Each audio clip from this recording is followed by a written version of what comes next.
Hello, welcome again to Money Means Business. I'm Nermin Nazim, and with us is our guest for tonight, Dr. Saeed Al-Kholy, a professor of management at Chelsea University and the chairman of the High Supreme Council for Universities Promotion. Yes. Yes, welcome, sir, with us. Thank you. Well, a lot has been happening, actually, and it still keeps happening right now. It seems, that we're going from one glitch to the other. First, we had the COVID-19 and the lockdowns and everything, all kind of effects that affected all the economies of the world. No one was saved from that. But, of course, to different proportions, each one was affected. Egypt, meanwhile, was working all the time in order to reach a better level and to upgrade its own GDP and economies and all that. And, of course, international monetary agencies are witness to that, and they are just, they upgraded Egypt's to BBB, plus. And so it's like, it's a lot of work has been done. Now, we came to a new thing right now that is affecting everybody, and that's the war between Russia and Ukraine. How is it affecting the world? And Egypt, also, Egypt's still working very hard on improving its status and its economy. But then still, we've been affected. We're just, working very hard on kind of, safeguarding and securing the food for everybody. Ramadan passed and everybody was enjoying it. As someone was telling me, imagine if you go to the supermarket and you want, to keep your own, to fill your own kitchen, and someone says, no, only one bottle of oil, or you don't find the bottle of oil, you don't find food, and it's damn expensive. But, we find that the police, definitely, everything is there, and the police also, police and army, they have their own outlets that get the better prices and cheaper prices than other places. Absolutely. We all agree it is not an Egyptian problem. Yeah. It is not a regional problem. It's a worldwide problem. Remember, for the last 2 years, we faced with COVID-19 pandemic, which affected a lot of people, a lot of country, and so on. The last statistics for United States, for example, it exceed 1 million deaths in the States. So we've been in the last 2 years with COVID-19, the worldwide affected heavily and suffered from economical situation. Economical situation increase the inflation rate in most of the worldwide for all countries, which it leads to another circumstances which we have, the Russian-Ukrainian crisis, which it really started in February, and the prediction it goes for the end of this year and so on. And all of that affected what we call it as the supply chain. Remember, no country in the world, no region, depend 100% in terms of manufacturing, in terms of agriculture, in their own product or service. They all share, and the supply chain, for example, the material comes from one place and transported to another place in order to finish goods and final product and so on. And all of that increase stopped by the COVID-19 for 2 years, which a lot of manufacturers worldwide closed, shut down. They reduced the number of hours, they reduced their workforce. Therefore, the unemployment increased, and I'm talking about worldwide indicators. And of course, all of this raw materials, food supply got affected, and it doesn't affect Egypt only, but affects the entire world. And with the Russian-Ukrainian war, it became a problem for Europe. It became a problem for the supply chain. It became a problem for logistic transportation cost start to get very high. And of course, that in a way or another affected Egypt. As you mentioned, during Ramadan, the demand for product and so on, it would increase. But we went through Ramadan and there is no shortage in any product in Egypt during Ramadan and after Ramadan. Remember, in Germany, for example, the government there, they start to speak to their people, to the German people, to stock food and so on for the worst days to come. In Egypt, thanks God, we have safety stock. We have a lot of storage in terms of wheat and so on. And let me really salute the government for providing extra supply of wheat from different countries and so on. And remember that a year and a half ago, we started really to make a huge storage area for wheat, and that helps us in this during this crisis. Remember also the expanding the agriculture area, Yeah. 1.5 million acres. It really helped to self-sufficient all food supply for Egyptian people. And let's agree it is worldwide a problem which in a way or another affect any other country. We still, as you mentioned, all financial indicators classify Egypt in the positive side up to this point of time. And it has an effect in terms of inflation rate increase, not only in Egypt, in the whole world. Interest rate, they start to increase it, not only in Egypt, in the entire world, in the Yeah. state, in all European, Asian, and Gulf state country, the interest rate increased. So let's not really talk about that's an Egyptian problem. No, it's a worldwide problem, but in a way or another, it affects us. We can really take this as an opportunity for Egypt to expand their manufacturing facility, Yes. to expand their manufacturing production in order to really take advantage of the crisis and using a strategy. My really recommendation is to look for growth in terms of industrial growth, in terms of agricultural growth, and we can talk about that in a way or another. Definitely. Let me just talk about also the black, not the black, let's say the gray area, the gray economy, the black economy. How is it affecting, first, let's talk about Egypt. How is it affecting Egypt in terms of increasing prices and all that? Because we do have, there is an area in the economy, that gray or dark economy, that we don't know how much in terms of like dollars, or how much is it, and definitely it's affecting the economy, the prices. Let me say about more than 60% for economy in Egypt. It's not an official 60%. They are non-taxpayer Yeah. in Egypt, so it's a gray market which account like for about 60%. And remember, the people, they take advantage. For example, they hide their product and service, expecting the dollar will increase, and all of that is rumors, which it accelerate people to really buy more and so on. And the people who have the product and service, they start to hide their product and so on, which it really increase the price, and it helps the inflation. It goes up and up. Yeah.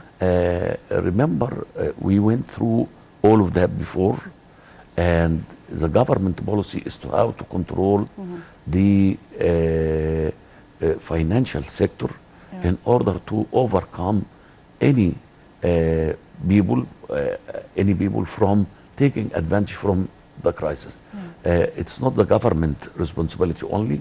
It is not. It is all of us. We have to work together in order to overcome this crisis. And believe it or not, we'll get through it. We've been through a lot of crises before and went through it. We in the Corona crisis, we went through it, and Egypt was in the positive side. With the Russian-Ukrainian war, we'll go over it and will be in the positive side again. But remember, it is awareness.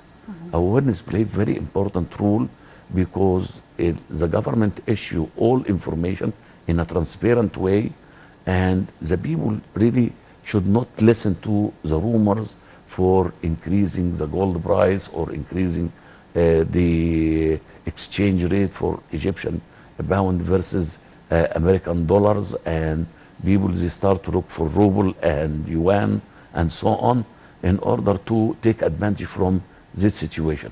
It will not help the economy to grow again and again. And remember, the gray economy or the hidden economy, it's count for more than 60% of Egyptian economy. And remember, all of these people, they take advantage from the infrastructure which the government do for the last True. few years, Yeah. but they don't pay taxes. Exactly. The taxpayer, it is really, it is a major issue because our budget depends on tax income and depends on tourism, it depends on industry, it depends on agriculture. So if you have 60% of the population, they don't pay their due taxes, we cannot really get ahead or grow more and more. True. So it's a problem of awareness. So I think, we should really work more on creating awareness, or, if they're not aware, just, by that, I think also there could be measures taken by the government in order to control a bit the gray economy, let them get the money out, maybe try to lure them in order to just, go to the, in light, to see, to more, be there and help instead of being hidden and taking advantage of everything and not paying the dues. Absolutely. With digitalization, with financial transformation, the government takes some steps for that in order to really limit or reduce the size of the gray market. But remember, this all financial deal, it has to go through banking and so on, no cash and so on. And if the government really issue a policy for that, not any business cannot deal in a cash transaction. We depend only in banking transaction through, for example, a credit card and so on. It will help a lot for controlling the gray market. And the government worked on that with digitalization, with financial transformation in order to limit the gray market in the future. And this really, again, it's awareness. For example, in many professions, they demand cash payment. Yeah. If we reduce that, we will be in the safe side in the future. Yeah. We've seen, as you said, rumors, and a lot of rumors, and they are just, for special targets, by special groups or special, let's say, entities that have, let's say, have a target in order to spread rumors. Some people might, be ignorant and not really understanding, thinking, spreading all that is like they know the thing, they know something very important, they spread the piece of news, and then at the end becomes fake. But then, it affects so many people. How do you see the, say, Facebook and other things, like that in spreading rumors? Was it before, was it better, or, is it doing harm, or is it better? But then, there are lots of rumors that spread through that, and revolutions can happen through that, not revolutions in the good sense, but then as we experienced before, wrong information, all that in order to create trouble. Again, we'll go back to the basic. The illiteracy rate in Egypt, it is go beyond 30–40%, and the people who are promoting rumors, they depend on this group of people. And this group of people, you can find it in microbus, for example, in taxi, in tuk-tuk, and so on. And these people work for us, and they come to our home, and I heard so and so. So the acceleration of rumors and negative side of the Egyptian development or the rule of the government, it accelerates. And now the acceleration, we have the social media now, which it can be helpful in one side, it can be harmful in the other side. And of course, there is a special group where they are very professional how to spread the rumors through these people and through the social media. Everyone now, everyone have a mobile smartphone where he have all different applications in social media, and they can really transfer the rumor fast. Remember, if we talk about negative, the negative will accelerate. But now it's our role as media, as awareness, we should really focus on the positive side of the development. We done a lot of things in the last few years, which it never happened before in the last 30, 40 years.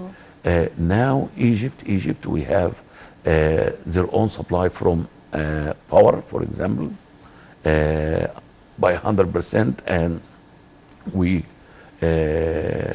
export power supply to our neighbor country and in the future to Europe, and that is advantage for Egypt.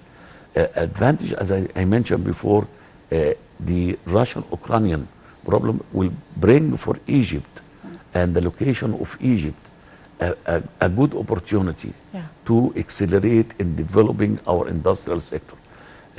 And we can be a part of the supply chain and the logistic because of our location. We are near, we are in Africa, we are an Arab country, close to all Arab countries, we are close to Europe.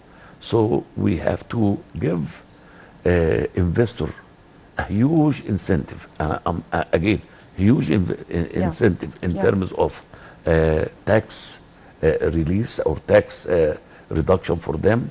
I believe if we give them, there is no taxes for the first 2, 3, 4, 5 years, because industrial sector, it takes time for return on investment. It is not like a real estate business and so on. And we should give foreign direct investment a lot of incentive in terms of location, in terms of power supply, in terms of infrastructure, in order to expand our industrial sector and revive or revise our industrial sector to make Egypt as a hub, because we have the Suez Canal, which it helped for transportation and so on. If we give more incentive for that industrial sector, Egypt will be in a different place. So we have to focus in our location. We have to focus in attracting foreign direct investment. How? By giving them incentive to come and invest in Egypt. And remember, the Asian suffer from that, European country, all European country suffer from that. So it will be a safe haven to build their manufacturing facility in Egypt in order to reduce the transportation cost. That is very important. Another thing, we have to focus in agriculture, expand our agriculture land, 1.5 million done. We can come with another 1.5 million acre and 2 million acre in the future, in order to be able to self-sufficient our wheat. And we should really talk about substitute. We depend on our basic meals, on our bread and so on. We have to come, which we develop it by, or we do it by only wheats. We can put other ingredient which is produced in Egypt in order to provide a substitute for bread, which is the main item Egyptian, 100 million Egyptian depend on every day. Definitely. Well, we go for a short break. After, should be coming back. Stay tuned to us. Don't go away.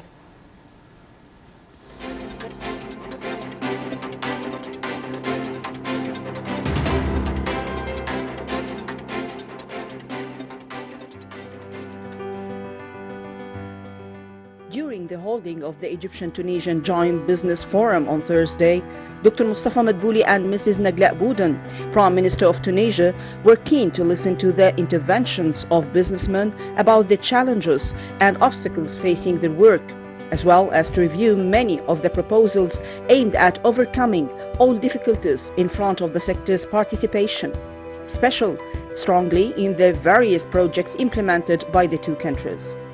Madbouli stressed the Egyptian government's support for the demands of the Tunisian private sector, stressing his aspiration that 2022-2023 will be the year of activating economic cooperation between the two countries.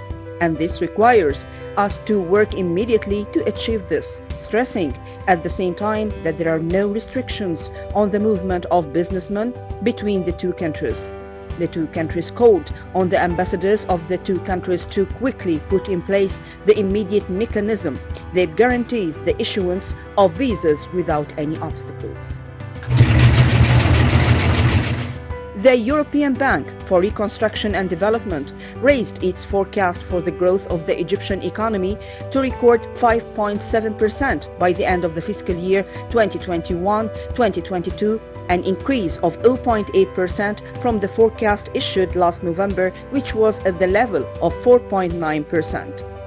The bank expected a recovery in the growth of the Egyptian economy in the fiscal year due to end next June, despite the global repercussions on the prices of wheat, food products, and oil due to the Russian-Ukrainian crisis. The bank also stressed that the demand for Egyptian gas exports and the rise in international prices would enhance maintaining economic growth rates in the medium term.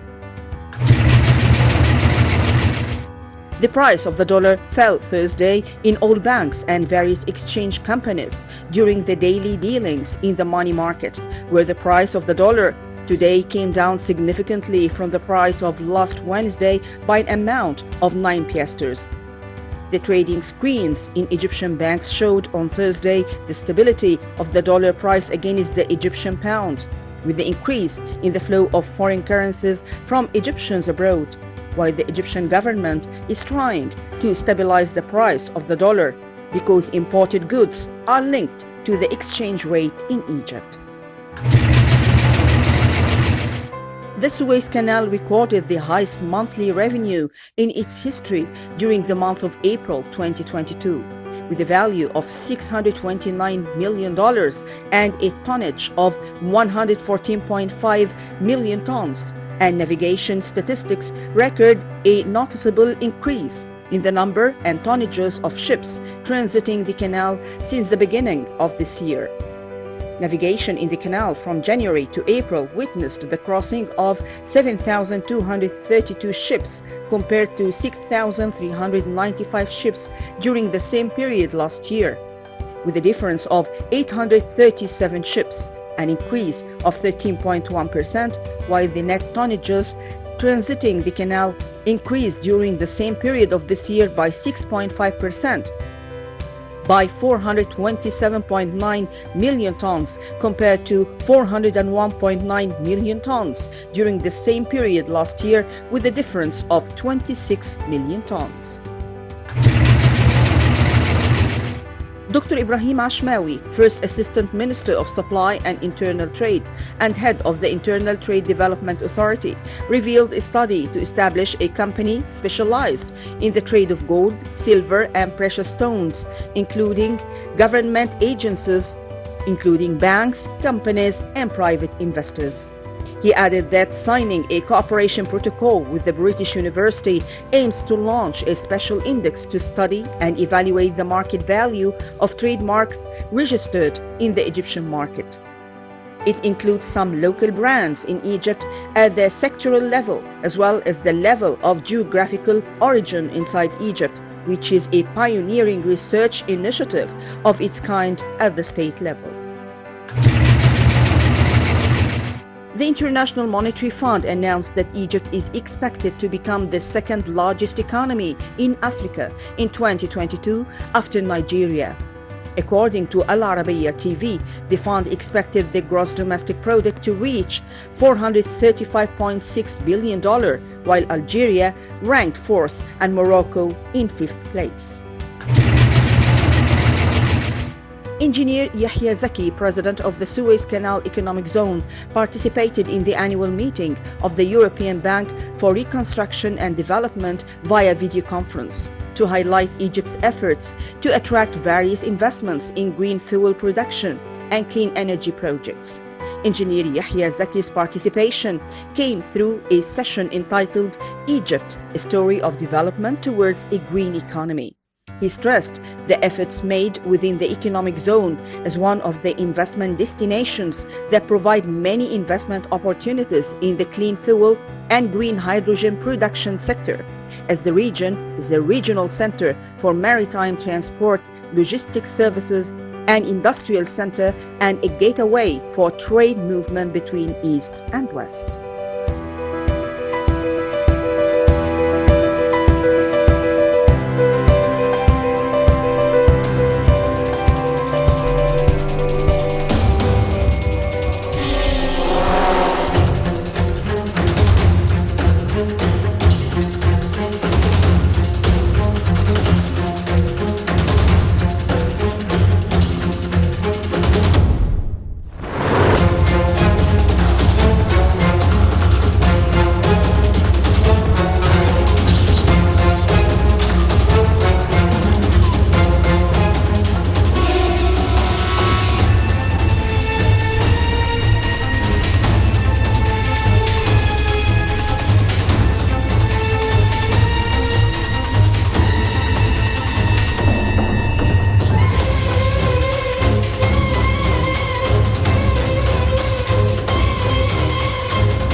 Welcome back, and you see with us on TV International with Dr. Saeed Kholy, and a lot has been, we've been talking about a lot actually in during this crisis, the international crisis, and before that, the COVID-19, that is casting its shadows on everybody, definitely. But then, in Egypt also, like we are in Africa, and we are also an Arab country, so we do have two things, which is to assess actually, being in Africa, an African, and being Arab too. So we have to be, during this crisis, what kind of cooperation can we have with the Arab countries to help each other, and with Africa, definitely? Remember, Africa is a virgin continent, and it used to be really during the invasion of Europe to Africa, they used most of their resources and transferred to Europe. Now, most of the African countries, they are free, and remember our international policy, it is not directed toward Europe only or Asia only, but we have a foreign relation with all different countries, and with Africa. If you remember, a few years ago, 10 or 15 years ago, we used to be isolated from Africa. Now Definitely. We have a very strong relationship. We went back with full force. Absolutely, with a lot of African countries, with all of them. Yeah. And remember, when we talk about expanding our agriculture and so on, we can really invest in African nation like Sudan, in Ethiopia, for example, in many different countries, because they have the land, we have the land which is very useful for producing wheats and so on. We can make joint venture with African nation. When I talk about foreign direct investment, I mean not only European or Asian or American and so on, but I mean foreign direct investment internally and externally. Mm-hmm. We have a lot of business people, they can be able to invest in Africa, they can have joint venture of Africa in terms of agriculture. With Arab country, we can really, we are the main exporter for several Arab country in agriculture, but we can also, for manufacturing ways, we can really export to our neighboring Arab country, and we can have joint venture with them. Of course, investing in Egypt, it's a good opportunity for Arab country. Instead of investing their money in Europe or in the States and so on, it's safe to invest in Egypt. So through your program, I really would like to, first of all, send our condolence to the Emirati friends for the death of Sheikh Sheikh Khalifa bin Zayed. And we have a very strong relation with United Arab Emirates, Yeah. with Saudi Arabia, with Kuwait, and with Bahrain, and many other Arab countries. We have a strong relation with Jordan and Iraq and so on, where we can really join our resources together in order to enhance our economical system and their economical system. I believe if we follow this strategy, it's a win-win strategy. Definitely. We are going to benefit and they are going to benefit in all different directions, whether we talk about industrial joint venture or agriculture joint venture for Arab country and for African country. Africa is very important, and as I mentioned before, we have a lot of opportunity because we share our values the same. We are African country, and we can really benefit from that, and we can create a lot of opportunity by going to invest in Africa. Definitely. Well, then, also we do have assets. We have things we should capitalize on during this time and any time, actually, and every time, in order to keep developing our own economy. And definitely, we're benefiting, countries benefiting Africans and getting the benefits also ourselves. So what should we be focusing on in order to enhance our economy? First of all, we have two major competitive advantage when it comes to Egypt. First of all, our location. We are in Africa. We have the Red Sea and the Mediterranean Sea. We have the Nile River. It goes for most of African Nile Basin country, which about 11 country. That is a plus for Egypt. So the location, we should really focus in our location as a competitive advantage for attracting foreign direct investment for manufacturing and so on. That's one thing.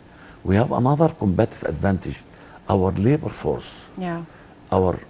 We should really invest in our human resources, because our human resource or our workforce, it is much less than European per hour wages and so on, and the American.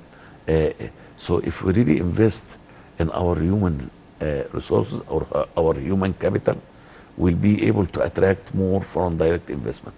So we really should focus in these two competitive advantage, and we have to give the foreign direct investor, as I mentioned, some incentive. So we have the location, we have the worker, blue collar or white collar worker, to come to Egypt, and plus giving them some incentive, like tax incentive, like power subsidy incentive, and many other incentives for them to come and invest in Egypt.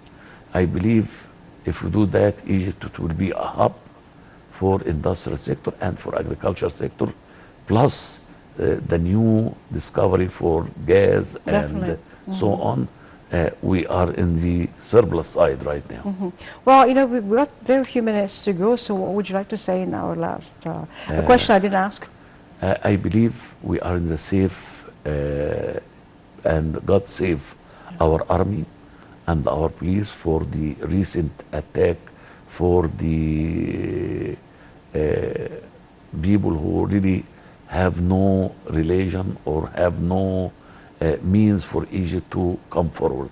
Yeah. And they are working hard in spreading rumors in order to weaken or resisting the change which we've been facing in Egypt.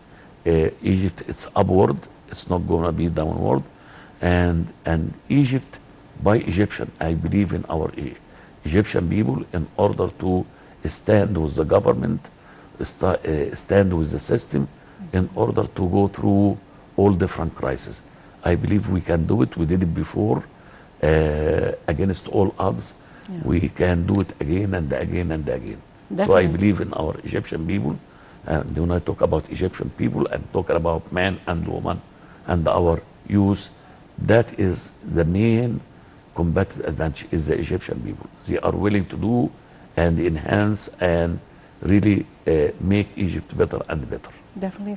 Dr. Sayed Kholy, it's always a pleasure having you. Thank you for being there. You're very welcome. Time fly with you. Well, with you too, it's wonderful. Well, we'll just go along as, like we go along, we'll just, monitor and discuss the developments, and hopefully, well, as I always say, God bless our Egypt and, world countries, definitely, the world, but then, let's focus on Egypt right now. To be a lot better and develop the way it deserves and it's planned for it. Inshallah. Inshallah. I'd like to thank our viewers for being there. Well, as we always end, God bless Egypt. God bless Egyptians. God bless our president, our army, our white army. And as I quote from the Holy Quran, "Idkhulu Misr, inshallah, aminin." Enter Egypt, God willing, safe. And from the Holy Bible, Mubarak Sha'abi Misr, bless be Egypt, my people. And I say, Tahya Masr. I'm Nabeen Azim signing off with you again next week. Goodbye for now.